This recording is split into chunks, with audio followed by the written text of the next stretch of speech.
aron mapalig-on ang suporta sa lokal nga panggamhanan sa Isabela City o sa Islamic Microfinance Livelihood Assistance Program Support Group. Nagpinirmahay kini og Memorandum of Agreement ni adtong Sabado, Setyembre 3 didto sa lungsod sa Isabela dinhi sa probinsya sa Basilan. Ang maong agreement gipirmahan ni Isabela City Mayor Siti Dalia Turabin Hataman og sa MLAP SGA President Ralph Salahuddin. Kauban ang MLAP Secretary nga si Norjana Abdullah ug ang ilang treasurer nga si Sandra Abda.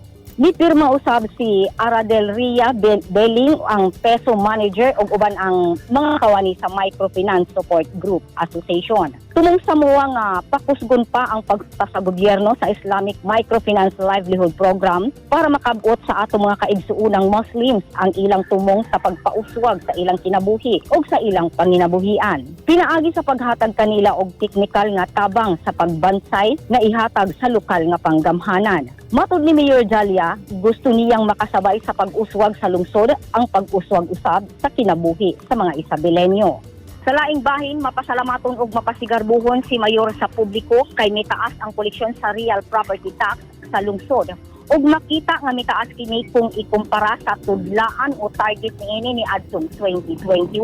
Matud ni Mayor Siti Dalia niingon nga kini nagapakita lang og timan-ana na sa dako nga pagsalig sa mga lumulupyo niining lungsod sa Isabela sa lokal nga panggamhanan. Tungod kay nasayod sila og ilang nakita og nabatian nga aduna gayoy napadulngan ang ilang ginabayad nga buwis ug gipihig gayud kini sa gobyerno para sa pagtabang ug paghatag og serbisyo sa publiko. Gipasalamatan sa mayor ang mga tao sa paghatag niini ug pagsalig sa lokal nga panggamhanan ug nanaad kini sa katawhan nga siguraduhon gayud nila na mapuslan sa lungsod ug sa tanang mga Isabelenyo ang mga buwis nga ilang ginabayad. Grace Alcunaba, Newsline Philippines, Basilan Province. Stay safe.